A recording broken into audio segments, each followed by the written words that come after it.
Hello, welcome to Gardener's World. Well, it's time to clear this bed. And earlier in the summer, I planted a group of 3 vegetables, all sharing the same space, known as the 3 sisters. And that was sweet corn, underplanted with French beans and courgettes. And the sweet corn were fantastic. It's a variety called Swift. And I have to say, they were the best I've ever grown. So that was a success. The beans were good without being absolutely spectacular. In fact, there's still quite a few on there, which I'll take off before chucking them on the compost heap. But the courgettes were, quite frankly, a disappointment. Nothing like the quantity that one normally gets. This courgette was a variety called Tromboncino. But you can see it grew pretty well. I think the problem was likely to be the fact that I was cramming too much into a raised bed. These raised beds drain really well, but of course courgettes like lots of moisture, so that the sweet corn and the beans were taking up too much moisture, not leaving enough for the courgettes really to develop as they might have done. So that's a lesson learned. If you're going to do the 3 sisters, give them a little bit more room than I've done here. I shall leave this foxglove that's self-seeded in the corner there, because I always like to have a few flowers popping up, unbidden but very welcome in amongst the veg. Coming up on today's programme, after finally having the opportunity to get to grips with his own back garden, Nick shares his design tips for making the most of a compact plot. If you're putting together a border in a really small garden, then every single plant has really got to count. Jo meets the broadcaster Kate Garraway, who, along with her children, found solace in her garden in the darkest of times. You can't think short-term in a garden. You have to plan. You have to have hope. You have to invest in a future. You don't plant something unless you believe it's going to come up. So by planting something and believing Derek will see it when it comes up, that gives us a sense of future. And I'll be planting up my orchard beds with a selection of shade-loving biennials.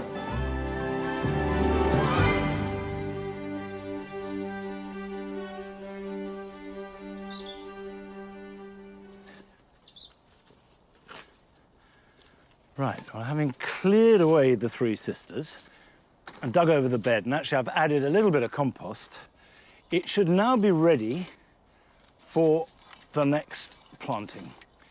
And this will be elephant garlic. And garlic is one of those crops that needs vernalization to grow well. Vernalization just means a cold period, which triggers growth. In the case of garlic, it's about a month below 10 degrees. Now, to guarantee that, the earlier you put it in the ground, the more chance you've got. So I like to start planting garlic by the end of October. But failing that, certainly by Christmas. And it's a good idea to do it now while the ground is easy to work. However, I grow less and less conventional garlic nowadays because we find that elephant garlic does the job perfectly. Now, elephant garlic has simply enormous cloves. 1 clove of elephant garlic is almost as big as a whole bulb of some of the more conventional types. And although they're so big, they're actually very mild. It grows very well, it's easy to grow, and it stores beautifully. This will store for up to a year if you keep it cool and dark. Make a decent-sized hole. So that goes in there quite deep. It's a bulb, and as a rule of thumb, it needs its own depth above it before soil level. 1 in the middle, pointy end up, pop it in like that, and another over on this side. Now, like all garlic, it likes quite a rich, well-drained soil. It needs spacing rather wider than most garlic, so I like to give it at least a foot apart. Now, these will grow much better in a bed than they will in a container, but it doesn't mean to say that you can't grow them in containers.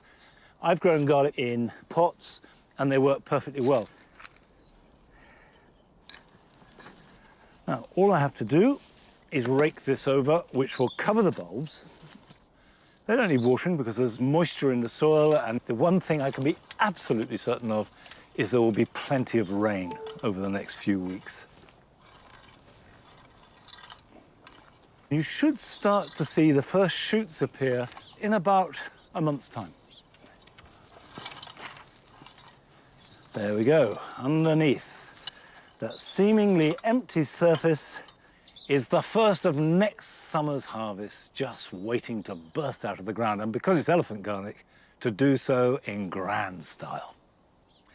Now, we paid a visit to Nick in his garden at home, and over the last few years, he's been so busy on other people's projects that he hadn't had time to give his own garden the attention that he felt it deserved. Well, lockdown changed that, so for the first time, he was able to get stuck in and get going with some projects that he had had on the back burner for ages. Back in March, as the country went into lockdown, in a very bare and barren-looking plot, I put spade to ground for the first time. By the end of April, most of the clearance had been done, and I was able to focus on the design and, of course, the planting. Nearly 5 months on, and it is absolutely fantastic to finally have my own garden.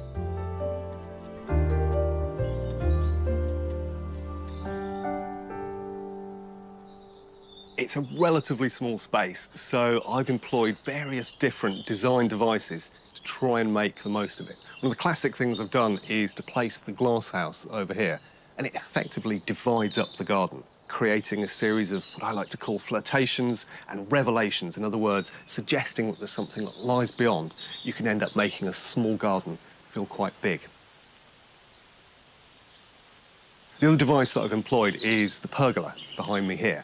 And of course, growing plants in this way means that they make the most of the vertical space. But it has the dual advantage. All the foliage across the top of the pergola starts to tie into those trees outside of my garden, so I can borrow bits of the surrounding landscape and effectively nick my neighbour's trees.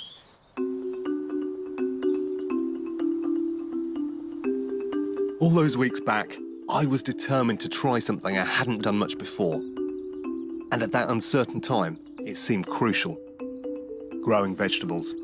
And in fact, it was going to be the primary focus of my new garden. But it didn't quite work out like that. My passion for ornamental plants has meant that the vegetables have taken just a little bit of a backseat. My brassicas are okay, but they're a bit like my school reports. Could do better. I've had a good harvest of beans, though. And my tomatoes are fab. But as for my potato patch, the battle with the bindweed lasted so long that I missed the planting season. But I've now landscaped the area, you've guessed it, with ornamentals. If you're putting together a border in a really small garden, then every single plant has really got to count. And you need to make sure you've got the right mix that's going to give you a succession of colour and interest over as many months as possible. And I've got a bit of a recipe that can help you do that. So, to start with, you need to put in the long-flowering perennials. Now, there's two right beside me here that are incredibly useful. This geranium, which flowers for 6 to 7 months. And then this perennial wallflower, this erysimum. And again, this flowers even more, probably up to about 9 months. The second component you need to think about are successional plants. In other words, plants that you grow in association with each other. So the Salvia amistad is looking fabulous at the moment, but about 6 weeks ago it wasn't even in bloom. However, at the start of the season, I planted a mass of orange lilies underneath it, so they were looking fantastic. Just as they finished, of course, the Salvia came into bloom. I cut back the lilies and it kept the colour coming. And then the third component for creating a great successional border is the slot-in plants. They tend to be annuals, and I've grown several in the glasshouse this year, which I've slotted into the front of the border as earlier flowering species have finished. So 2 examples of that are this Cerinthe, just here, just pushing into flower. I put this in about a month ago. And then running all the way through the borders, I've got this lovely Tropiolum. It's got this fantastic variegated foliage, and it just weaves its way through everything. With these 3 simple planting strategies, if you follow them, you'll have months and months of colour in your garden. Another good ploy is to take cuttings of plants which may not survive the winter outdoors. This Garganthemum is a case in point. So as an insurance policy, I'm cutting just below the leaf nodes, trimming the foliage, and then potting them in a light compost where they'll root. I'm going to keep these damp, or they could even sit in a propagator and just stay nice and moist, and in 3 or 4 weeks' time they will have rooted through. I can pot them up and there'll be plants ready to go into the garden next summer. Now, I might not have been hugely productive in terms of the amount of fruit and veg that I've produced outside, but in the glasshouse I've tried out a few unusual edibles. Now, one of them is this, the lemongrass. Native to India, lemongrass has a lemony scent and the stems have a citrus flavour, which is regularly used in Thai food. Now, over here, this is Salvia hispanica, otherwise known as chia. Now, it comes from Mexico, and the seeds are high in omega-3, which is quite unusual for plants, and it also has a good range of trace elements, so it's a really good, nutritious plant. Now, you can put them on top of breads that you bake, you can mix it into biscuits, or one of the ways you can treat them is to start out with the raw seed, like this, and then soak them in milk or a milk alternative or even yogurt. And what you wind up with is chia pudding, which is this extraordinary looking stuff. It's a little bit like frog spawn. I'll give it a try. I have to say it's actually really pleasant. It's kind of smooth and silky. The gel that's inside the seed has come out and surrounded it, so it makes each individual seed much larger. I reckon it's actually quite tasty. Now, the third of my unusual edibles is this. It's Spilanthes, or commonly known as the electric daisy. Now, it's just been licensed for use in dentistry as an anaesthetic, but historically it's been most commonly used as a food flavouring. It is said to initially have a lemony flavour, quite a strong lemon flavour, and then to make you salivate, and then finally it's supposed to give you a sort of a mild electrical sensation in your mouth. I'm just about to try it out. And let's have a go.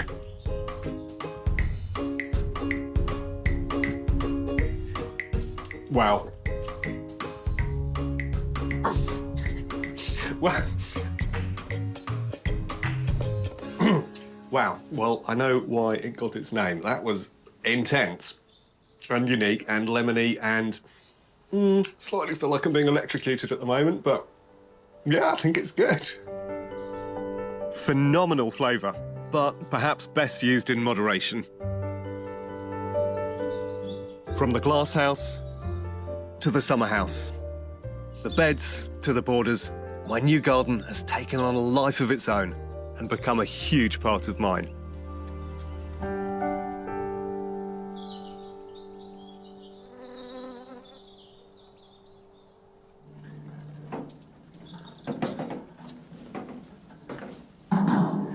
Nick has made a lovely garden, and what's so impressive is that he's created a sense of profusion and substance and variety and longevity, yet used very few plants.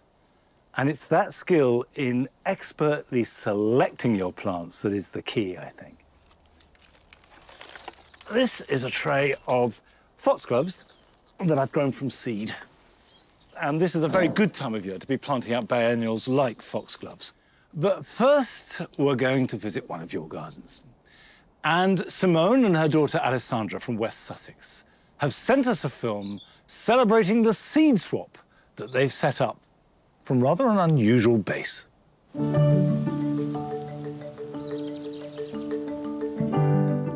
My name is Simone Graham, and I formed a community group to restore and repurpose this beautiful old K6 phone box into a seed swap. It's for the local community.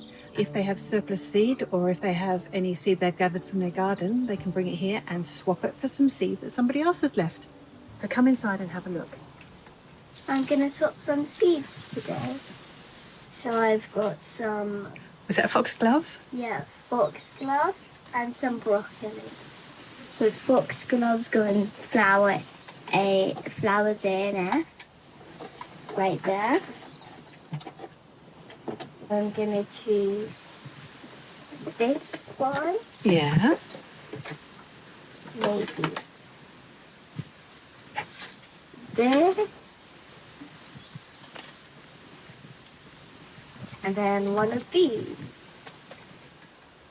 The box has been a real hub for the local community. We've got different community groups involved. We've got the local men's shed who has fitted out the bookcase.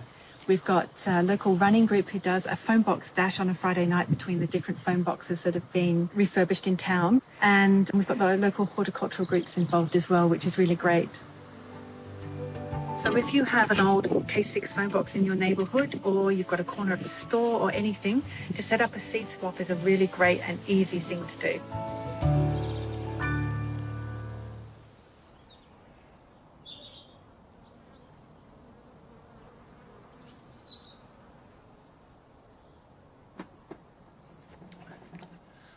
Although there have been lots of seed swaps around for quite a long time, Simone and Alessandra have brought real charm and wit to it. And wouldn't it be lovely if every village and town and city in the country could use all the thousands of old call boxes for seed swaps? It's a lovely idea. I've got some plants here, some of which I've grown from seed and some of which I have bought. These are biennials. I've got 3 different types: foxgloves, honesty, and sweet rocket. And the nature of a biennial is that the seed falls, germinates quite quickly, grows into a small plant, and then overwinters without growing any more. But come spring, they're in a really good place with a strong root system to grow fast, flower, and then the seed falls and the cycle repeats itself. So it's a little late to sow seed now, but you can buy plants from garden centres, and now is the perfect time to plant out the young biennials so they're ready to grow and flower where you want them to in your garden next spring. This is probably the best known biennial there is, which is foxglove. However, this particular foxglove is not like the ordinary digitalis, the purpurea, with these lovely purple, pinky bells of flowers. This is a variety called Sutton's apricot. And a really good apricot is rare, but I treasure it. I've sown a few trays of them, and I'm going to be planting them all the way down these borders. So with any luck, next spring, they will set a colour tone when they flower in May and June that will be really special. It's all right, there's a good girl, you stay there. So if I put that there, and then another back in here next to this hydrangea. Foxgloves are essentially woodland plants. They grow best in clearings and glades and on the edge of woods. So if you've got shrubs or small trees, they are perfect for planting in amongst them. Now, I've also got this, which is sweet rocket. Sweet rocket comes with a range of colours from white through shades of purpley pink through to a deep mauve. And they're lovely. But what makes them even better is that whatever colour they are deliciously fragrant, particularly in the evening. So this can go in here, and I'll put another one there too. And the final one is Honesty, which has lovely mauvey purple flowers, fantastic for pollinating insects in spring. But it's grown as much for its seed heads as its flowers, because when the flowers are over, the seed heads are these silvery, two-dimensional discs, and they will last right through winter. So all in all, this is a plant that gives you a double hit. Really good flowers and fabulous seed heads, and it will grow perfectly well in light shade. This can come back in amongst there. And one at the back there too. Right, let's start planting. You stay there, Nell. You let me do all the work. You rest. You see, if I could train you to use a trowel, you could plant them too, couldn't you? I'm sure Patty would. Well, there is no secret to these. You simply make a hole and plant them so that the level that are in the pot is the same as the soil.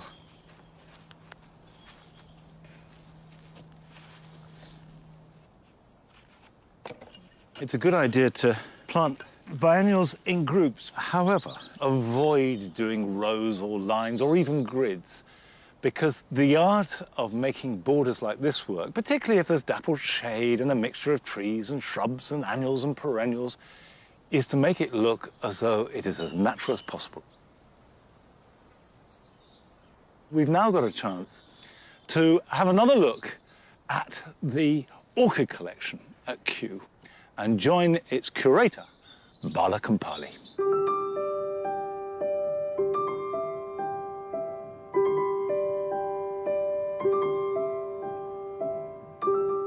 I'm a botanical horticulturist working for the last 13 years. My role involves looking after one of the largest collections in the tropical nursery, which is orchid collections in the orchid unit.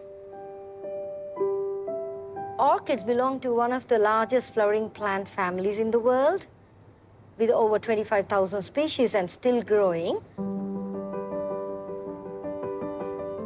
When I was a child, I used to hear about my grandfather's interest in growing plants.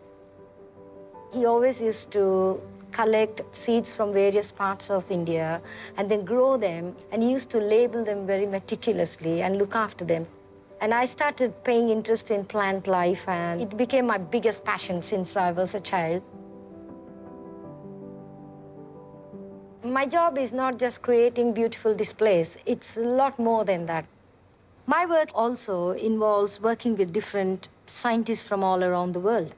For example, the orchid species here are used for various taxonomic studies, conservation, research, educating the next generation horticulturists, public displays, festivals, and I'm proud to be a part of it day to day.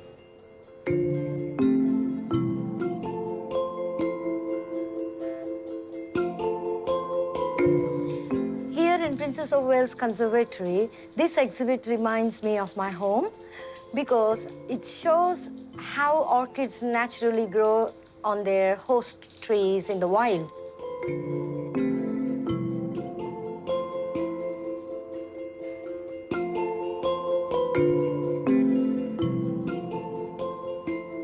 Although orchids are distributed in many parts of the world, India has some fabulous species. For example, this one belongs to the genus Thunia. This genus is widespread from Indian subcontinent to China and peninsular Malaysia. And this has a very unique type of pseudobulbs, look like canes, and the leaves are lush green when they're growing, and they spread in alternate fashion. I saw them growing, hundreds and hundreds of them, on a big branch of tree, and all the pseudobulbs are leaning, facing the ground, and it looks amazing to see them all at one place.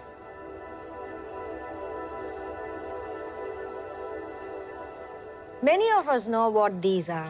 These are the orchids which are commonly seen in the supermarkets, garden centers. We buy them to decorate our windowsills.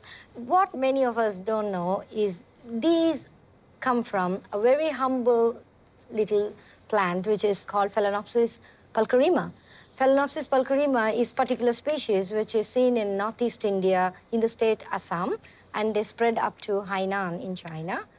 And those tiny little beauties are bred over and over and over until they get the desired size and shape and the longevity of the flowers to produce beauties like these hybrid Phalaenopsis or moth orchid.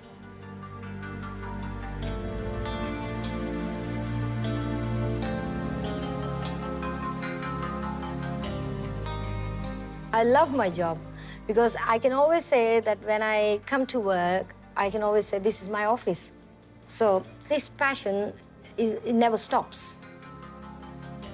My aspirations are to expand the living orchid collections. And in that course, I will learn more about these critically endangered or very important orchid collections. At the same time, I can pass on my knowledge to the next as many future generations as possible.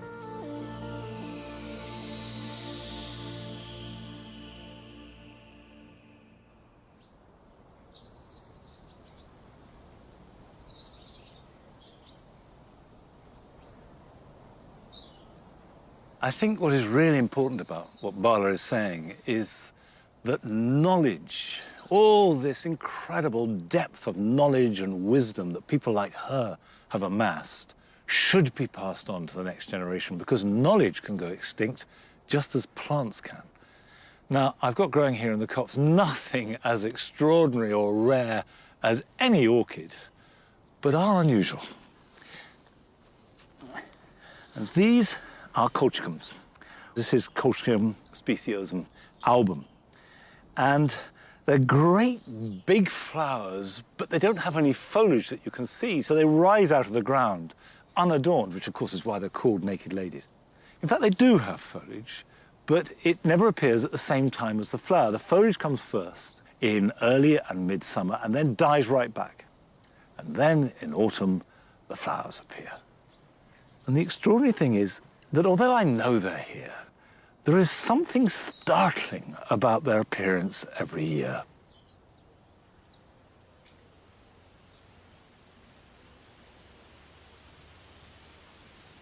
Now, for all of us, this has been an extraordinary and difficult year. But for some, it has been a lot tougher than for others. And this is certainly true of the broadcaster and journalist Kate Garraway. But throughout remarkably troubling times, her garden has remained a constant source of strength and comfort. And Joe went to visit her.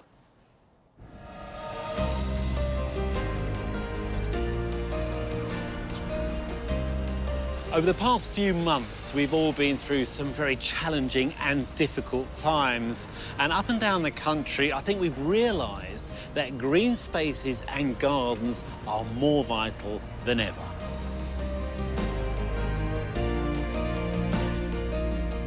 Today, I'm visiting TV and radio presenter Kate Garraway in her London garden. A space that has become a lifeline for her family.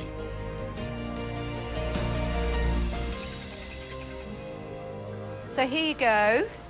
Wow, Steps are lovely big garden for London. It's really, big. we're so lucky. We are so lucky. We bought the house, Derek and I, for the garden.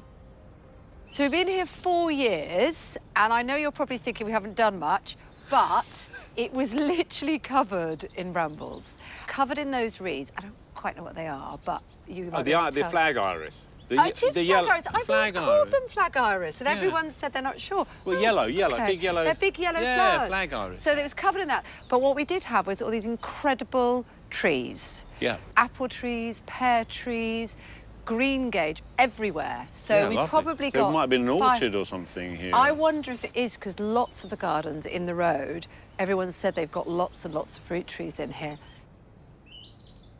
The first job really was just to clear everything and see what was there. And for the first year, we just watched to see what would come up. Ah, that's exactly what you should do. I mean, we Yeah. always say you should do that, but no one ever does it. Everywhere roses came. It felt a little bit that first year like being in Sleeping Beauty, and we were the prince sort of hacking our way through the thorns. And emerged were all these incredible roses. And they were just everywhere, and it was so beautiful.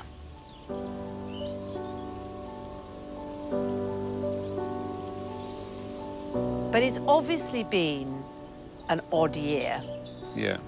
for the world. And probably, you know, very directly, personally, for me. So Well, your world's been turned upside down. Derek, who didn't have the symptoms of a cough and a temperature, suddenly at the end of March just said, I feel really unwell.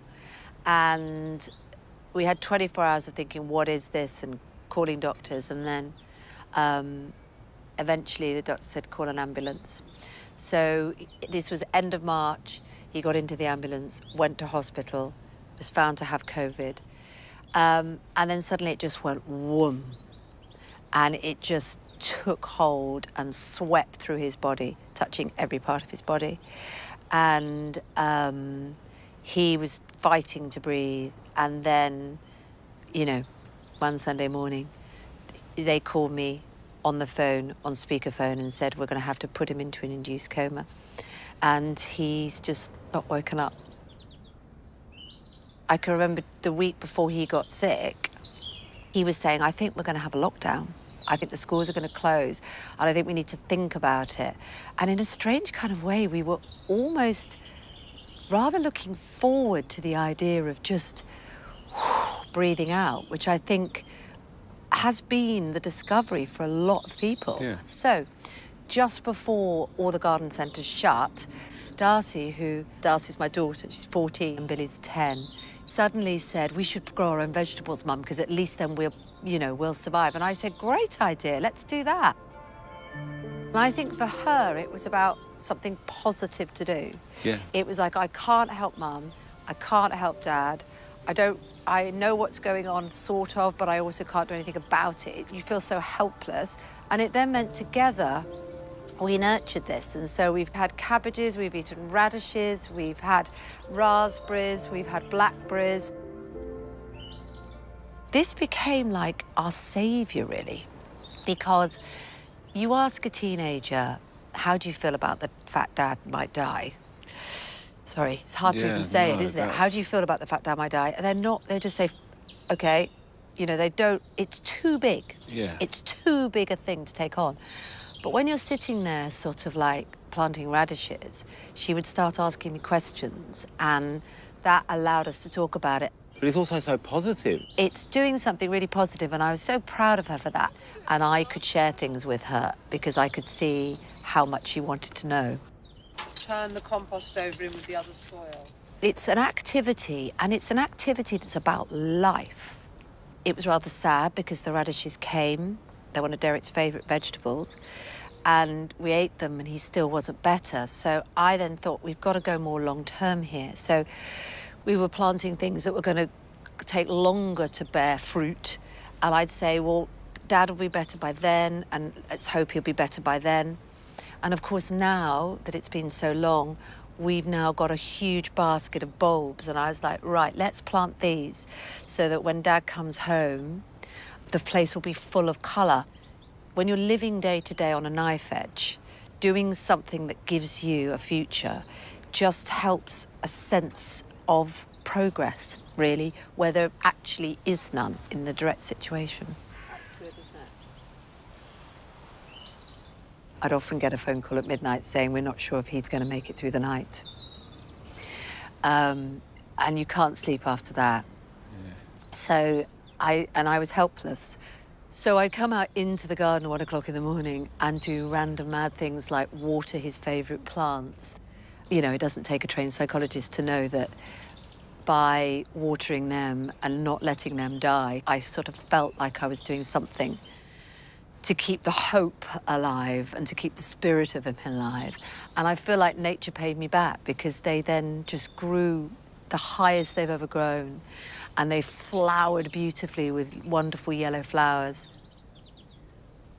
These are the reeds, the flag irises that Derek loves. And even though I've cleared a lot from the lawn, I wanted to keep them here because they're the memories of the house as we first bought it. But after they've flowered, they are basically just sort of reeds, aren't they? So last year, when it was really wet in the autumn, I put in some allium bulbs. And everybody said they wouldn't survive because it's so clay and wet. Yeah. And they have been amazing because they just kind of came up through just as the flag irises went. They were huge. I mean, the seed heads now are still beautiful, I think, but they were massive, big purple flowers with the lovely kind of pinky stems. And they just suddenly made it wonderful. And yeah, I feel like those alliums fought back to make the reeds work against everyone's advice, and I love that.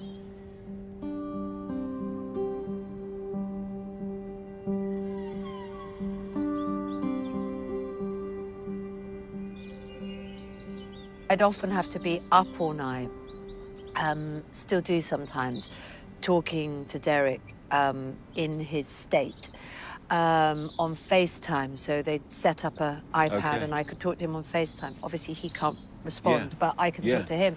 But And would I you do come- that from the garden? From the garden? So Yeah. okay. I'd sit in the garden and do that and talk about the things that he loved.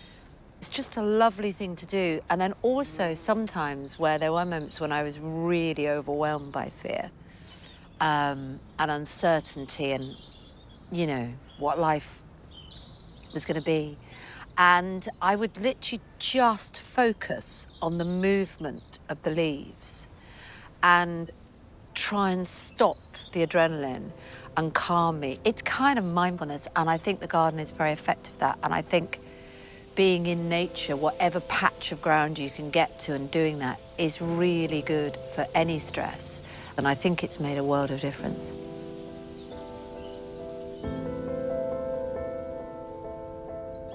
It's been the most important space for us. It's been a place to find joy. It's been a place to find hope. It's been a place to go a bit crazy and feel a bit unleashed in a stifling physical and emotional time that we've all lived through. It just gives you that sense of positive moving forward that I think only a garden can do, really. You can't think short-term in a garden. You have to plan. You have to have hope. You have to invest in a future. You don't plant something unless you believe it's going to come up. So by planting something and believing Derek will see it when it comes up, that gives us a sense of future.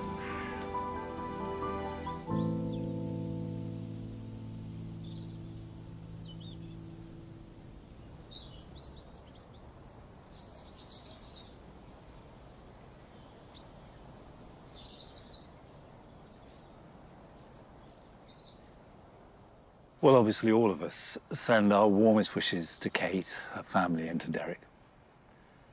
And it's profoundly moving and inspirational to hear how the garden has been this source of comfort and inspiration for her. But it's actually a familiar tale. I've heard people who seemingly are coping with terrible things have found the garden has really helped.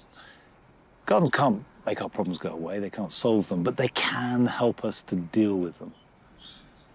And if it gives us hope and faith in a better future, that surely is as important as any other aspect of gardens or gardening.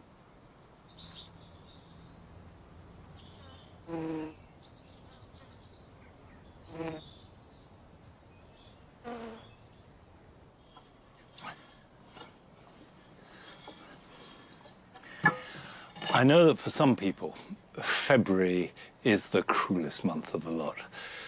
But as a gardener, there are plants that you can plant now that will brighten the darkest winter's day.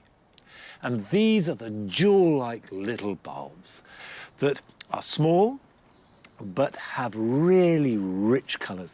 You can put them in a window box or a roof garden or a balcony or outside in a tiny little yard, and they will still perform. Now, I'm going to start with an iris called Harmony, which is a lovely, rich cobalt blue.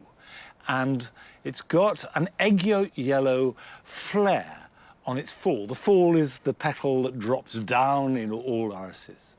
Now, these irises need really good drainage, so your compost needs to be right. What I've got here is my basic coir and bark-based compost, mixed with a bit of perlite and a bit of leaf mould. So I put 2 scoops of that in. Now I'm going to mix that with grit. And you need at least 1/3 of the volume with grit. Actually, I like to do a bit more than that and do almost more like 50%. If you can't get grit, perlite will do the job, but grit is absolutely ideal.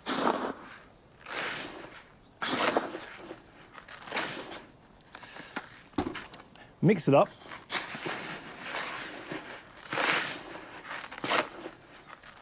Like that.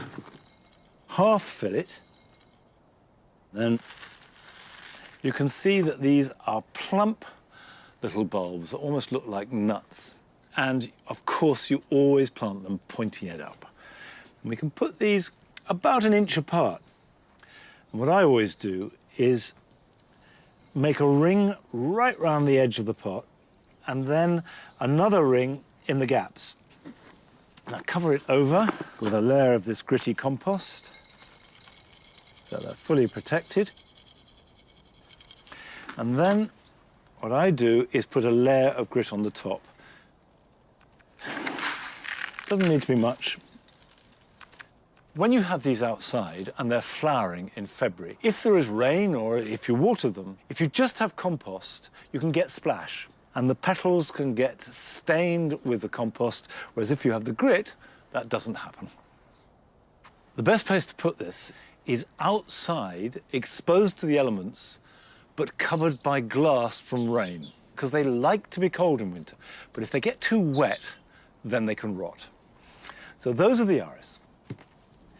Now, I've also got some miniature daffodils, a variety called Hawera. Hawera are multi-headed, and they're primrose yellow, and they have got wonderful fragrance. So we'll do the same technique of going around the outside. When you're planting bulbs in pots, cram them in. You want a really strong display, and then cover those over. There we go. Daffodils are less sensitive to wet than iris, but still put them somewhere where they won't sit in a puddle. And then, when you're ready, when you see the buds start to appear, move the pot somewhere where you can really appreciate them.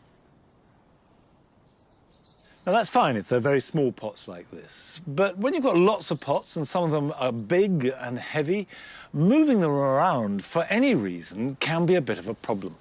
However, we've been sent a film where that particular problem has an ingenious solution. My name is Jan. I live in Tredegar, which is in South Wales. This is my garden, and since COVID, I planted about 100 containers, but I want to show you what I invented. Because I like to have my plants right against my window, but I need to clean my windows. So what I did, I had 2 pallets, which I painted, and put wheels on, so that when I want to clean my windows, all I have to do is this.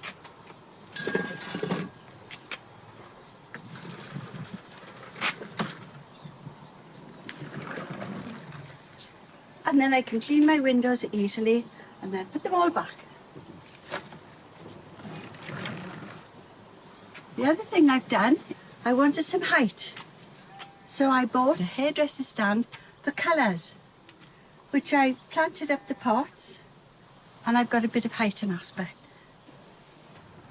Also, because I can't sit in the sun, and I don't always want to sit by my patio umbrella, I bought a patio base, and I stuck it onto a piece of wood with some wheels, and it's now portable. So I can sit where I want to in the shade.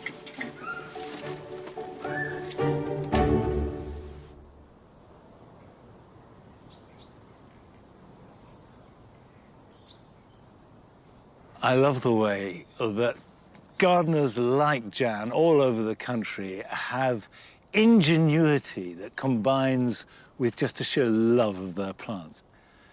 Now, these dahlias were almost rejects. This bed here is composed of plants that were either too small to plant out in the jewel garden, and we didn't think they would cope in the hurly-burly of the borders, or there were ones that we'd lost the label and we weren't quite sure what colour they would be. Well, all of them have done better than any in the jewel garden. They've absolutely loved it in these beds. And that's because they are grown in open space. They've got light, they've got air, they've been planted in rows quite widely apart in really rich, well-drained soil, and you can see they've romped away. So next year, I'm actually going to fill these beds just with dahlias. And these all came from tubers, but this little patch here is one packet of seeds called Bishop's Children. They're all offspring of the Bishop of Llandaff, sown in March, grown on and planted out. Now, they were planted out just to bulk up and maybe give us a few flowers at the end of the year, but these too have been flowering like mad since early August. Now, when you grow dahlias from seed, you don't quite know how they're all going to turn out, but one or two of them are really beautiful. Have a look at these here. Look at that. That is a really nice dahlia. I like the way the petals are spaced. I like the colour. It shows you that dahlias can and perhaps should be raised from seeds as well as tubers. Now, dahlias can't be kept out over winter here because they hate the combination of wet and cold, but we've got the chance to revisit the garden of Louise Dow in Sandwich in Kent, where the weather is a lot milder, her garden is sheltered, and as a result, she has got a subtropical paradise. If I'm told I can't grow it, I'm more likely to have a go at growing it. I see it as a challenge. I live here with my partner, Steve. We're both professional gardeners. Steve's really busy at work. This is really my baby at home. The front garden's very traditional. The back garden, in contrast, is full of jungly exotics.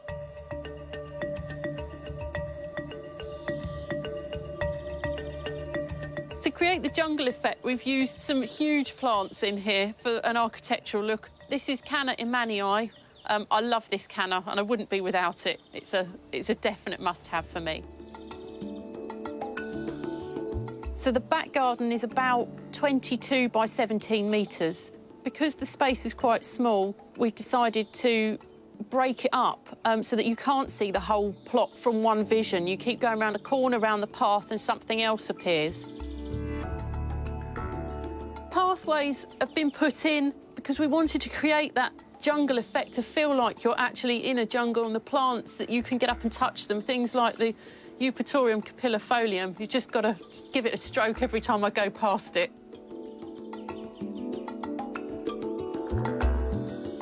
This here is our cordyline. It is the only original plant in the garden.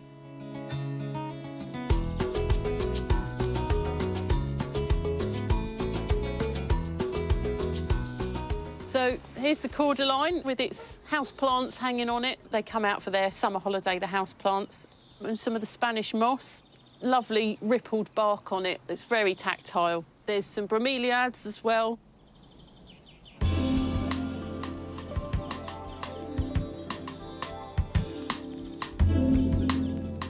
So this is a Missia zygomerus.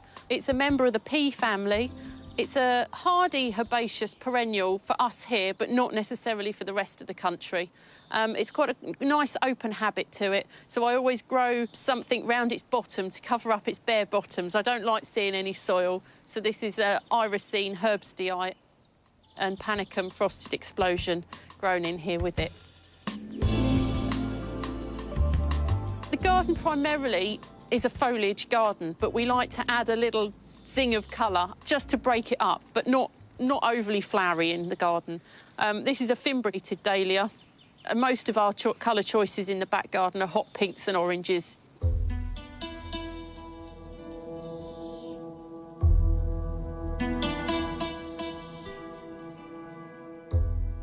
We're actually a lot milder than the rest of the country here, so this is our place to experiment and test the limits of some of the hardiness of things. This is Fuchsia denticulata. It's not known to be completely hardy, but now I've built up some stocks from cuttings, I'm going to leave some out this year to see how it gets on. We try things even when technically they wouldn't work in the area. I don't always stick to the rules, and I try it. Until you've tried it in your own garden, there's so many varying factors that you don't necessarily know if it will or won't work. Have a go, don't be frightened of the plants. One of my favourite moments of the garden, actually, is in the mornings when I get up and look out of the bathroom window. And I really enjoy it from there because I can't get close enough to start seeing things that I think need doing. when I'm out in the garden and I sit down and I jump up because there's something that I can see that nobody else would be bothered about, but I like to tinker a lot.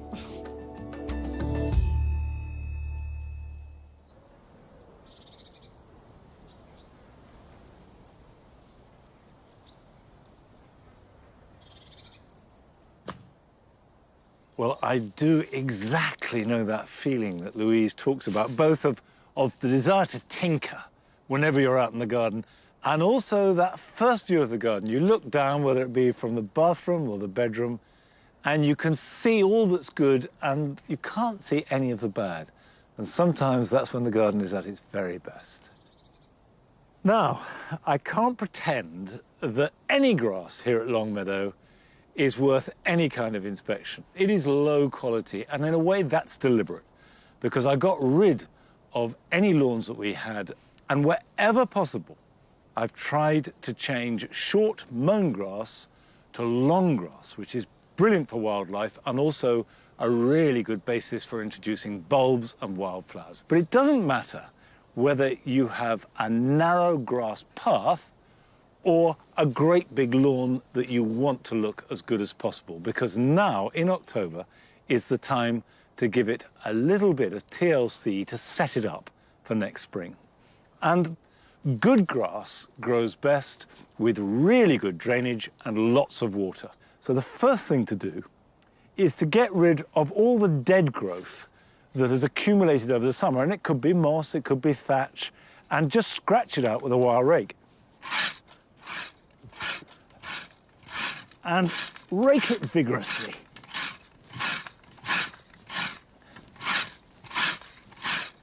It will look a bit rough for a few weeks, but the grass will quickly start to grow back, and then next spring will grow much better as a result.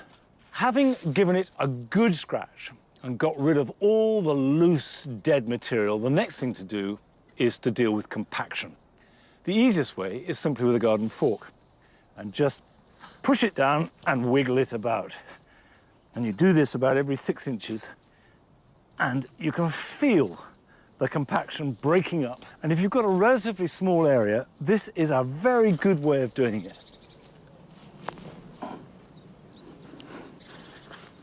Climate change, which is bringing us milder autumns, means the grass goes on growing often well into November. So more and more of us are cutting our lawns and paths for longer. But it is important to remember that by now you should be raising your blades. You don't want to cut it as short as you do in midsummer. It should go into winter, ideally about 1 inch long, which is quite long, and that will help the roots. And then next spring, look better when you give it its first cut. Now, it's time to see the last of this week's films that you've sent in from your gardens. And it comes from a chef who was unable to work during lockdown. However, he channeled his passion for food into creating a beautiful and productive garden. Hi, this is Saifur from Essex. I work as a chef.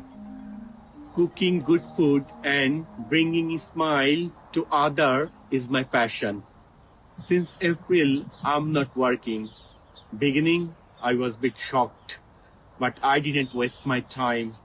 I used my backyard for making a vegetable garden.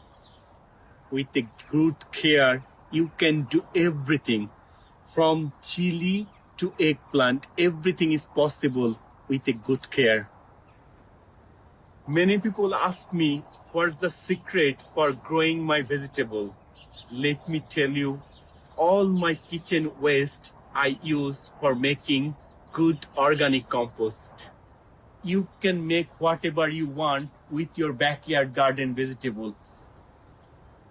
This year, I'm growing over 20 types of vegetable and at least 21 different types of chili. It was my great pleasure to share my all vegetable with my neighbors, friends, relatives, and elderly people. Many people ask me, do I have a greenhouse? I told them I don't have any greenhouse. I have a green positive energy, which I use for making a good garden.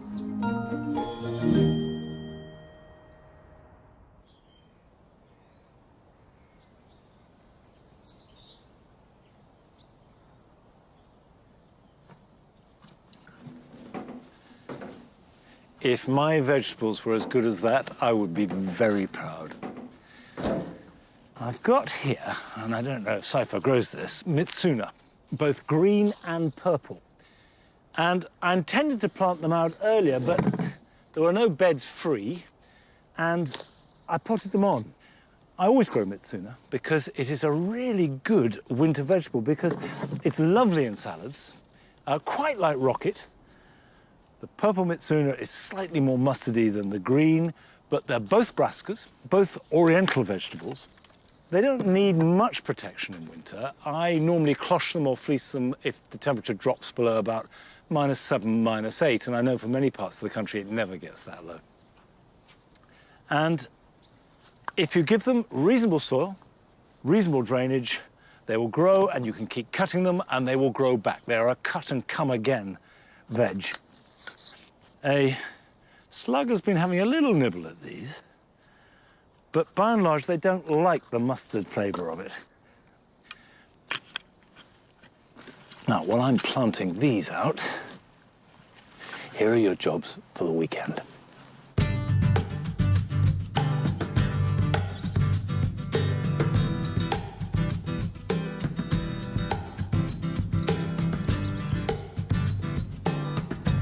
If you pot up hyacinths now, they should be flowering for Christmas and the New Year. Be sure to buy specially prepared bulbs. Use a very free-draining compost and leave the snouts or the pointy ends sticking out into the air. Keep them lightly moist and put them in a dark place for the next few months. And then, when there is a pale shoot about an inch or so long, bring them out into light and heat, and they will flower a few weeks later. Before you fill your greenhouse up with plants to protect them over the winter months, it's a good idea to give the glass a clean. As well as improving hygiene, this will maximize all the available winter sunlight.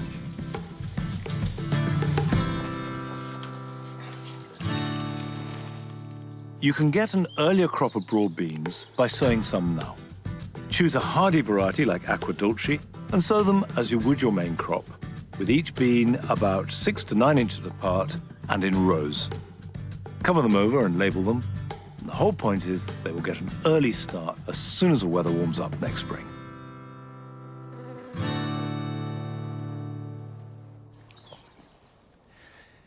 If we haven't visited the Paradise Garden very much over the last few weeks, it's because it hardly needs any gardening. It's really the easiest part of the garden to attend to.